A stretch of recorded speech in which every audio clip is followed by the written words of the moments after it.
Hello Gemini, welcome back to my channel. If you're a returning subscriber, thank you for coming. If you're new, I hope you enjoy the reading. It's a general collective reading for Gemini. I think I'm going to start here. Okay, so lunar eclipse change. So this can be quite an abrupt upheaval, all right? If you're in any kind of rut or stuck somewhere, this will get you out of it. It can be sometimes seen as unpleasant or very uncomfortable, but it depends on your situation. It depends on what is your, where you're stuck, or what is the rut that you're in. Or it could also have been something that you were aware of. You kind of had an inkling that something may become an issue or may come up. And then suddenly it does actually kind of erupt. It's got like a bubbling over energy to it. So now this can wrap up and finish within 6 weeks, or it can unfold over a 6-month period. And something will come out, and it may either, as I say, may settle, or it will unfold over a period of time. So as I said, this can be something that's bubbling, something that's in the background. You kind of were aware of it, you had an inkling, or you felt that there was something going to come of that situation, or that feeling, or that interaction, whatever it may be, and then suddenly the speed of it overtakes you, and that is where some sort of shift or change, or a door closing, or something like that. Some aspect is going to propel you in a different direction, or to reevaluate something. It can also be a really a perception shift, a realization followed by a perception shift. So you may suddenly see something very differently than you have, the way you have seen it before. And this can really shape the way things are unfolding for you. It could just be a really positive realization where you are suddenly released from some attitude or belief or way of doing something which you've kind of outgrown. And this is where you kind of go through that period of upheaval where now you're having to come up with a new coping mechanism or something like that. Or it could just be, something to get you out of a situation, or to push you to make changes, or to make that perception shift. So all of these things can come in. It can also sometimes have a female influence. It is cyclical. So a female influence could come in here, either through another feminine, or with a feminine influence. Or it could just be within you, cycle shifts, moods, or changes, something kind of coming up from behind the scenes for you to notice and deal with. Now, to balance that out nicely, we've got your golden opportunity. So I feel some opportunity will come out of the situation which we're going to get to now, and this may very well lever you into something very different. So we've got your golden opportunity. Important doors are opening for you right now. Walk through them. So I feel we'll get to that, but I just want to deal with this one here, which is the bottom of the fairy tarot. 9 of Winter, unfounded fear, focusing on worst case scenarios, allowing worry to grow out of proportion to the problem. So just be careful that this doesn't happen with the lunar eclipse, that all of a sudden something shifts or changes, and now you're not quite sure how to proceed, or what is your coping mechanism, how you're going to get over this issue, or how you're going to see your way through it. But just know that it will pass. Whatever comes out of this, it will sort itself out. But it really is very much about your attitude and your willingness to deal with whatever comes up. So don't allow any unfounded fears, or, as I say, worst case scenarios, or worry. Any worry is not a productive emotion. It really isn't. All it does is it draws to you like a magnet the things that you're worrying about. So rather focus on other things. We'll get to that. And it may just be something that's really out of proportion to the actual problem. So, as I said, with the lunar eclipse, it can lever you out of something, and then you have a realization or a perception shift, and then now you can see the way. But it's that uncomfortable period you go through. You're out of your comfort zone, basically. That can occur. So out of this, somewhere along the line, we've got your money, golden opportunity. Important doors are opening for you right now. Walk through them. So I feel whatever is going to occur for you, some sort of door is going to open for you, or some sort of opportunity is going to wash towards you, come on the tide towards you. This opportunity is uniquely for you. It's basically coming straight for you. It's a beautiful opportunity, but don't be afraid to take this opportunity, because she's saying that you may look at this and think that you are not quite up to it, but do not allow that fear, as I said, with the fear situation, things out of proportion to what they are actually presenting to you. Don't allow your fears to hold you back from this opportunity. You literally must dive in, because what she's saying is that you are fully prepared for this. This is perfectly for you.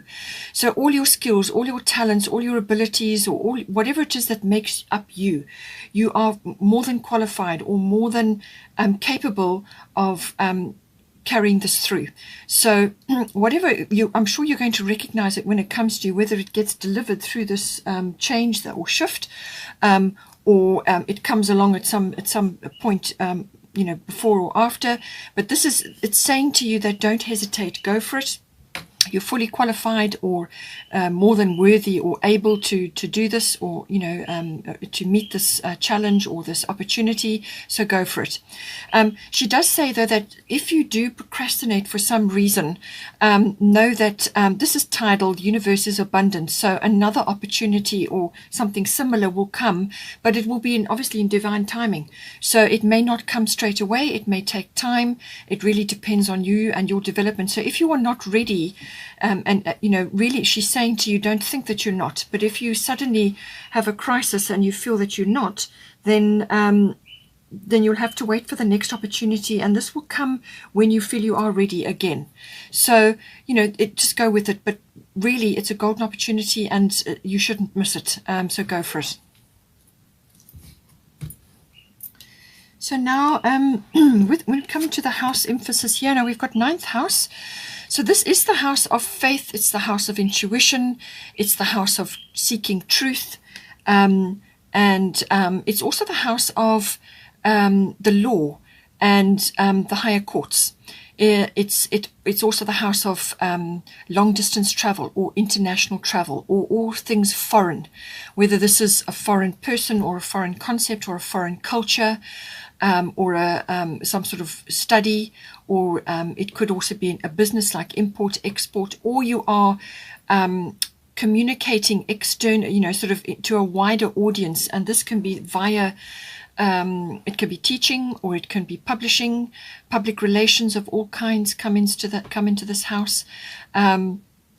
But it's also very much the house of, belief systems, religion, philosophy, and higher education. So this can be university education, or it can be like adult education.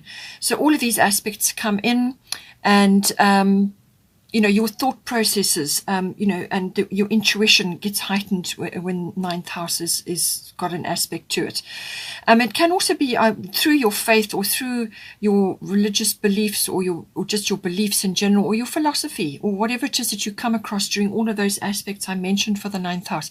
You gain wisdom, and you seek the truth in some way. So all of this comes in. Now here we have Capricorn IUs. So Capricorn is a very resourceful sign. They're very goal-oriented, very ambitious. And so this is about bringing those qualities into yourself and into your environment. It's kind of got a business slant to it as well. It's very business oriented, but it's about career. It's got that sort of whole aspect to it. And it's also about maturity. So you may find that some aspect of this is applied now in the 9th house, whatever is right for you. But it's about setting your course and being determined to achieve that, and going from step to step, like a mountain goat would, climbing up that crag to get to that goal, and being determined about it. And very resourceful, very ambitious energy, also about using contacts and networks and systems, and using all of these facilities, being resourceful, and moving towards a goal. So possibly you need to bring this in, or it could be business related for any of the ninth house issues. It could be international, foreign, or to do with some other goal covered by the ninth house. All of these aspects come in. Then we've got a Rhiannon Sorceress. Now this is the card of manifestation, but it's also your magic. So now everybody has magic. We all have magic. This can be it's specifically coded for you. So it's your particular brand of magic. So this can be manifesting in a great many ways for you. So this is the way you do certain things, or the way you speak, or the way you teach, or the way you write, or the way you communicate with others, or it could be to do with some course of study you're busy with, or something. It's like you know, having a very focused intention. And she says here, you are a magical person who can manifest your clear intentions into reality. So I feel this is where the Capricorn comes in. This is about having a goal, being very clear about what it is that you want to achieve, and going for it, and setting a course for yourself, and being sort of almost determined and dogged about it. And she's saying that, you know, you bring your brand of magic in, whether you have an affinity with numbers, or you are very good with business, or you are really good with people, or it could be some course of study which you just have an affinity for, or it could even be travel related, something that is, you know, something that comes into your life in some way, whether it's travel writing, or you're going on an adventure, or you're learning something.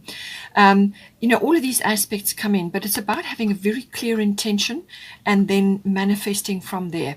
Going into nature is also going to be very important, and you know, getting as much information from spending time in nature. A full moon may be important as well. Maybe there's a manifestation coming in for you, but this is really about focusing in on that, and you know, doing things which are really important to you. This is where the focused, very clear intention comes in, and then you can manifest your magic, because you have a very clear idea about what it is that you, you know, your talents, your abilities, what it is that you are made up of, and how you can channel it into your course of action here with the ninth house. So everything to do with your particular brand of magic and manifestation. And it could be very well that you have drawn this golden opportunity to you now through something that you've been working on. Now we've got here the second house. The second house is everything to do with income, any form of income, or you could have multiple forms of income. It's also to do with your self-worth and your value systems. So whatever you value, whether it's in yourself or in others, and also in your possessions, your ownership. And this year, a great many people have had a sort of a thorough overhaul of their value systems. So things that seem to matter or were very important before just have not been. Really, they've kind of, everything's had an overhaul, everything's had a shift and a change. And so your priorities may have changed as well. And it's also everything to do with, you know, it's also your talents, your abilities, your capabilities. And this is very much linked to your self-worth. So I feel this is very important at this time. Some aspects are being highlighted repeatedly here for you. So it can also be to do with property, real estate, land, things like that. And it could even be a profession, or it could be to do with something that you're involved with now. Maybe you are working on something to do with a home, buying or selling or relocating or something, and income is coming up with that, and property is coming up with that. All of these aspects come in with the second house. So now at the bottom you've got Grand Cross Provoker, and then at the top you've got Bridget, Don't Back Down. So now she's saying stand up for what you believe is right. Okay, put your foot down. Stand up and be counted. And make sure that your voice is heard, and that you are being very clear, again, about what it is you expect and want from any situation. Now, you've got Capricorn here, so this is an ambitious goal-setting energy. and you've been asked here to use your manifestation abilities and your own particular brand of magic. So whatever it is you're trying to do in the second house, Bridget is saying, don't back down. Whatever is close to your heart, whatever is really important for you, and maybe even for your family, or however, whatever is your situation. This is about standing firm. But these things are close to your heart. These are things that matter to you. That deserves you showing up for yourself. Which again goes back to self-worth and various things like that. Self-worth, your standing up for yourself and showing up in any situation, whatever that may be. Now, Grand Cross Provoker is a lot of energy pouring down, and it's a lot of hard angles coming down, which actually then create a catalyst for change. Okay, so some sort of shift needs to be made here. So really, once you've decided that you're going to go for this change, and it could very well be tied into this golden opportunity that's coming for you, then now comes the prioritizing, the multitasking, dealing with a great many things all at once. And you're going to be juggling. But you want to be juggling and moving forward, and not juggling and standing still. All your talents, all your abilities, all your skills will be required to handle this juggling and multitasking. We've already discussed this in the 9th house here, and your abilities and so on. And second house is very much about that. So you're going to be using all your skills, all your experience, all your wisdom coming in. This, all these energies bearing down on you, it can be very frustrating. It can create delays. It can be like overwhelm. So many things happening all at once. No sooner do you finish sorting one thing out than you have another 2 or 3 coming at you. It's got that kind of energy. So prioritizing, very, very important with this energy. Even if you have to change your priority list, don't have it too long. Try and keep it to a manageable amount that needs to be gotten through, whether it's on a daily basis. In some cases, you may have to change it hourly or daily or weekly, whatever is coming up for you. It's about managing that priority list and being very determined to work through each one as they come up, and just focusing your attention at each one. And it's also to do with time management. Time management comes in very much with this energy. It builds up, this energy builds up a lot of inner strength. And whatever you tackle and sort out during this phase will stand you in very, very good stead later on in life, because it's going to build you up. It's going to make you much stronger. And you will, when you come across another phase like this later on in your life, we all go through these, you'll be able to handle it so much better, because you've already been through something similar, or it had elements to do with it which were kind of the same. So yes, it may be very, very frustrating, and yes, you may sort of have sweat on your brow from actually dealing with all the things that come up. If you can communicate with others, if you can delegate, get others to assist you at this time, but you need to be in control, and you need to have your priorities set and time manage and move through the things as they come up. Then we've got here 4th house. So this is everything to do with your actual house, your physical structure, or where you are currently living. It's also the actual home, the atmosphere in the home, the people in your home. And then also the 4th house deals with your relationship to your family, your roots, your foundation, and in some cases your ethnic identity or your ancestry. So everything to do with that comes up in the 4th house.